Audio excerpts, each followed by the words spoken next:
Loué soit le précieux sang de notre Seigneur Jésus-Christ et le cœur immaculé de Marie. Il n'y a qu'un type de catholique, celui qu'il est en vérité, et non pas de façade. Le catholique de façade est celui qui, en vérité, s'attache aux moyens de salut tellement qu'il en fait un but.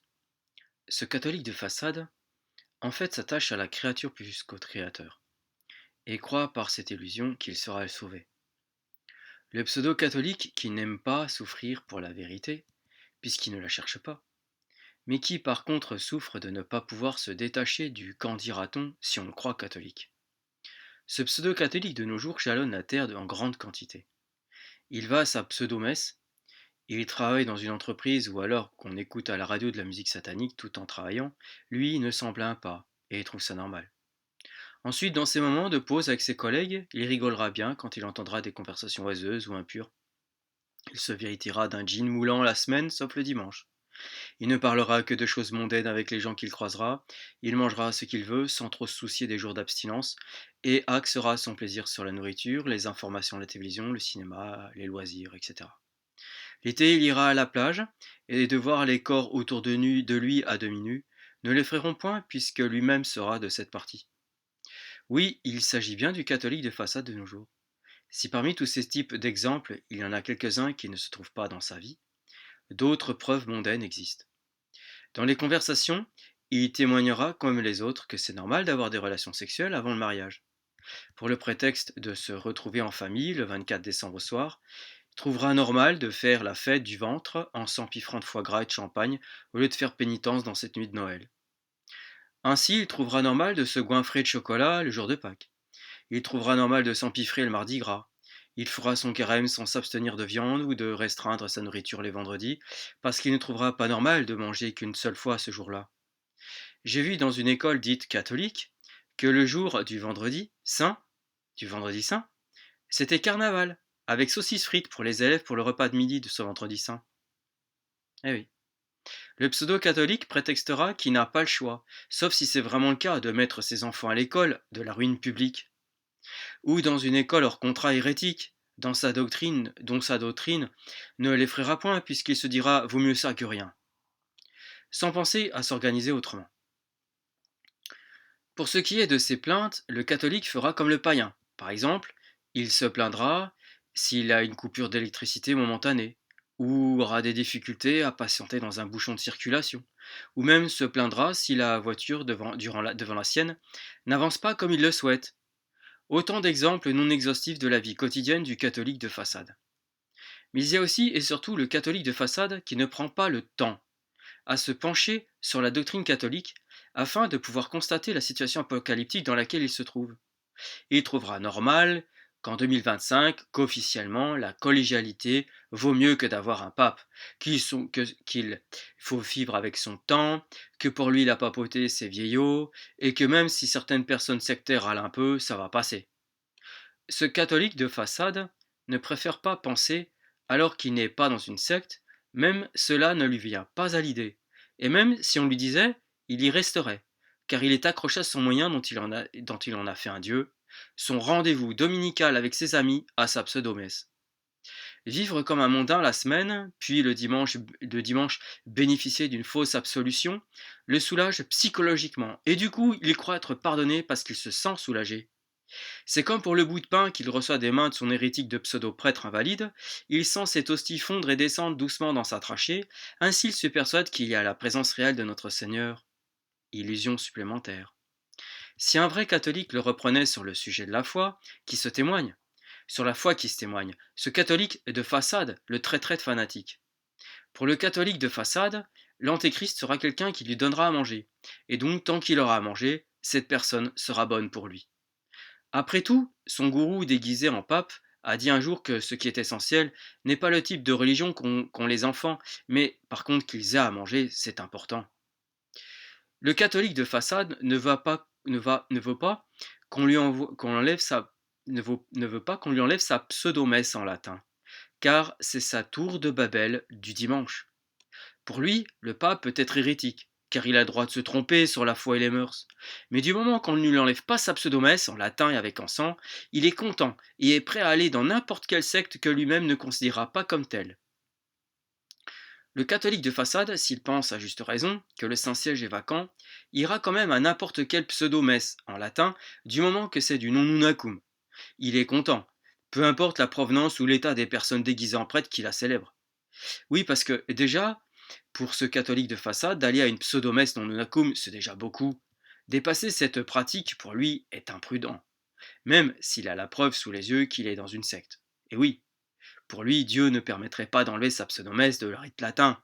Pour lui, la messe de Dieu est au-dessus de la foi. Pour lui, saint Herménégilde, qui ne voulait pas l'Eucharistie des mains d'un hérétique arien, le jour de Pâques, eh bien pour lui, ce saint a refusé cette Eucharistie d'un membre d'une secte qui n'existe plus.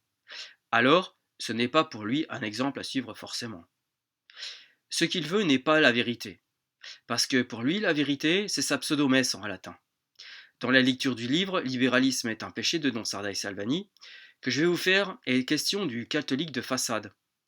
Le passage que j'ai pris apporte quelques solutions pour qu'un minimum de charité, de vérité et de charité de la vérité puisse se réaliser. Bonne écoute. Il s'agit du chapitre 40. S'il est plus convenable de défendre in abstracto les doctrines catholiques contre le libéralisme que de les défendre au moyen d'un groupe ou parti qui les personnifie. Vaut-il mieux défendre in abstracto des doctrines catholiques contre le libéralisme que les défendre en formant un parti qui les représente? Cette question a été posée 1000 fois, mais assurément jamais présentée aussi nettement que nous osons le faire ici. La confusion des idées sur ce point, même pour beaucoup de catholiques vraiment sincères, a donné lieu à toutes ces formules d'union, en dehors ou avec abstraction de la politique. Formules bien intentionnées sans doute chez quelques-unes, mais couvrant chez quelques autres d'autres d'astucieuses et perfides manœuvres. Posons donc de nouveau la question en toute candeur et sincérité. Vaut-il mieux défendre in abstracto les idées antilibérales ou les défendre in concreto, c'est-à-dire personnifiées dans un parti franchement et résolument antilibéral? Une bonne part de nos frères, ceux qui prétendent, quoique en vain, rester neutres en politique, optent pour la défense abstraite. Quant à nous, nous soutenons résolument que non. À notre avis, le meilleur moyen, le seul pratique fiable et efficace, c'est d'attaquer le libéralisme et de lui opposer les idées antilibérales, non in abstrato mais in concreto. En d'autres termes, non de vive voix ou ornicris seulement, mais par le moyen d'un parti d'action parfaitement antilibéral. Nous allons le prouver. De quoi s'agit-il ici? Il s'agit de défendre des idées pratiques et d'une application pratique à la vie publique et sociale, ainsi qu'aux relations des États modernes avec l'Église de Dieu. Or, lorsqu'il s'agit de chercher avant tout des résultats immédiatement pratiques, les meilleurs procédés pour atteindre ce but sont les procédés les plus pratiques. Eh bien, le plus pratique ici n'est pas de défendre théoriquement des doctrines, mais d'aider et de soutenir ceux qui travaillent à les implanter sur le terrain pratique, de combattre, de discréditer, de réduire à néant, si c'était possible, ceux qui, sur le même terrain pratique, s'opposent à leur triomphe. Nous sommes fatigués d'idéalisme mystique qui ne mène qu'à une vague admiration de la vérité, si tant est qu'ils y mènent. L'Église, comme Dieu, doit être servie spiritu et veritate, en esprit et en vérité.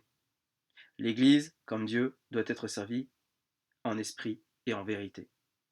Cogitatione verbo est opéré, par pensée, parole et par action.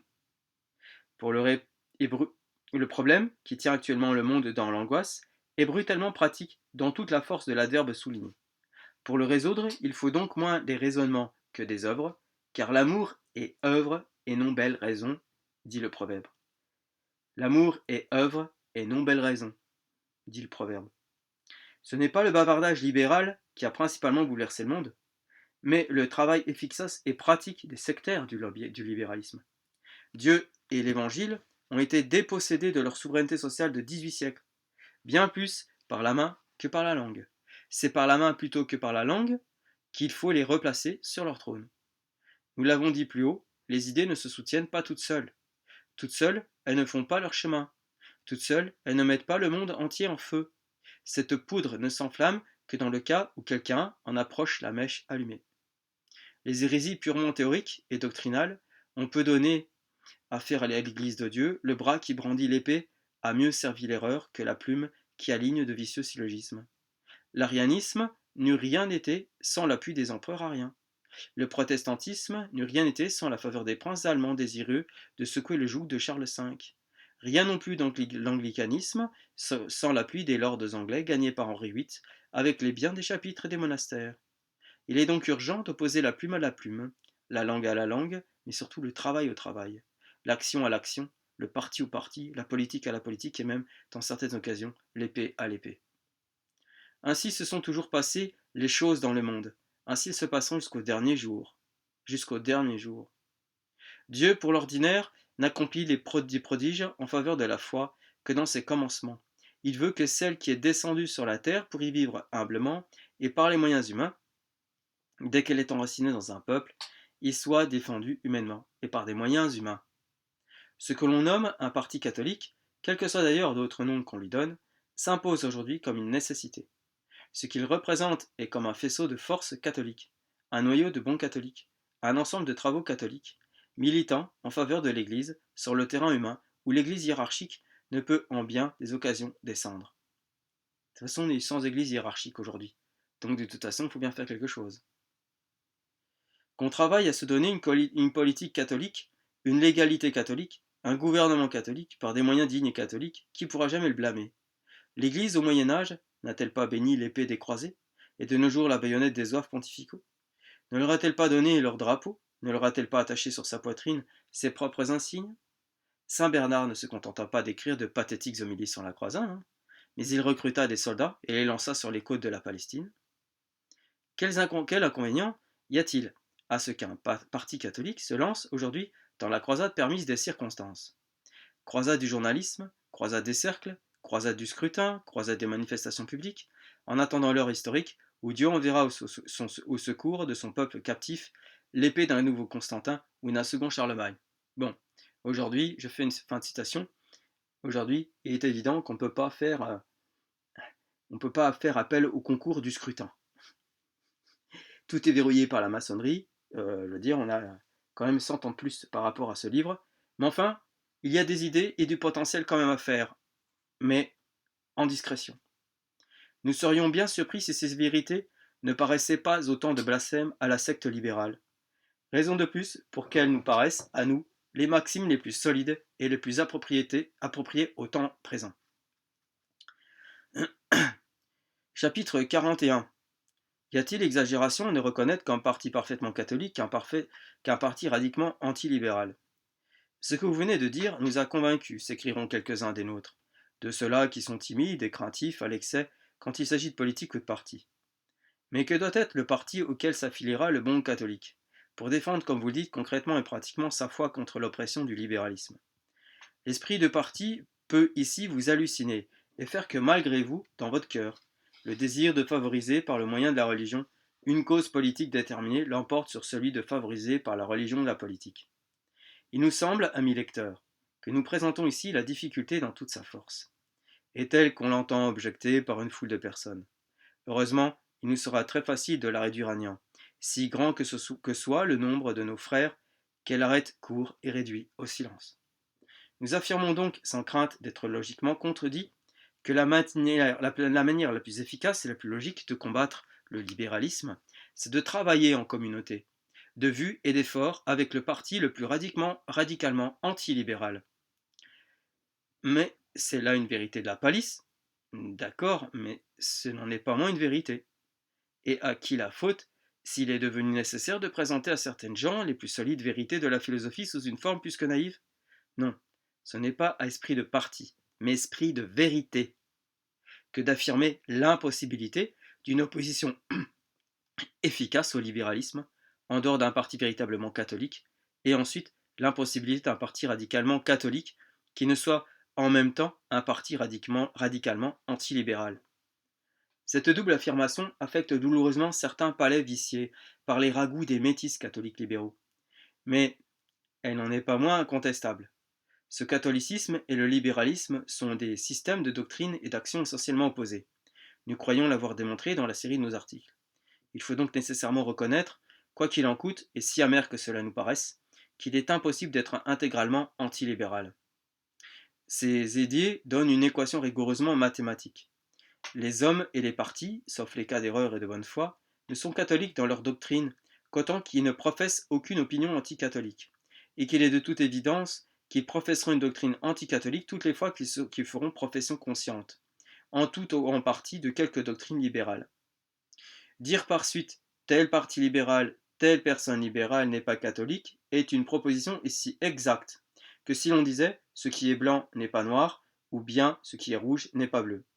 C'est simplement énoncer d'un sujet ce qui résulte logiquement de l'application qu'on lui fait du principe de contradiction. Ne quid idem simul esse et non esse. Une même chose ne peut pas être, pardon, une même chose ne peut être et ne pas être en même temps. Vient donc ici le plus savant des libéraux, et qu'ils nous disent s'il est dans le monde un théorème de mathématiques dont la conclusion vaille mieux que la suivante. Il n'y a de parti parfaitement catholique qu'un parti radicalement anti-libéral. Il n'y a de parti parfaitement catholique qu'un parti radicalement anti-libéral. Il n'y a donc, nous le répétons, d'autres partis catholiques acceptables en bonne thèse pour des catholiques que celui où l'on professe, où l'on soutient, où l'on pratique des idées résolument anti-libérales. Tout autre, si respectable qu'il soit, si conservateur qu'il se montre, quel que puisse être l'ordre matériel qu'il assure au pays, les avantages et les biens que par accident il offre à la religion, n'est pas un parti catholique, du moment qu'il se présente fondé sur des principes libéraux, ou organisé dans un esprit libéral, ou dirigé vers un but libéral. En parlant ainsi, nous nous reportons à ce qui a été indiqué plus haut, à savoir que parmi les libéraux, les uns acceptent uniquement les principes du libéralisme sans en vouloir les applications, tandis que les autres acceptent ces applications sans vouloir au moins ouvertement admettre les principes. Nous le répétons donc, un parti libéral, dès qu'il est libéral, soit dans ses principes, soit dans ses applications, n'est pas plus catholique que le blanc n'est le noir, qu'un carré n'est un cercle, qu'une vallée n'est une montagne et que l'obscurité n'est la lumière. Le journalisme révolutionnaire, qui pour bouleverser le monde, l'a doté d'une philosophie et d'une littérature spéciales, a inventé aussi une manière de raisonner qui lui est entièrement propre et qui consiste, non à raisonner comme on le faisait anciennement en déduisant les conséquences des principes, mais à raisonner comme on le fait dans les carrefours et les réunions de commères, en cédant à la première impression, en lançant à droite et à gauche de pompeuses paroles, en étourdissant et fatiguant son propre entendement et celui d'autrui d'un impétueux tourbillon de prose volcanique, au lieu de l'éclairer et de le guider avec la brillance et sereine lumière d'une argumentation bien suivie.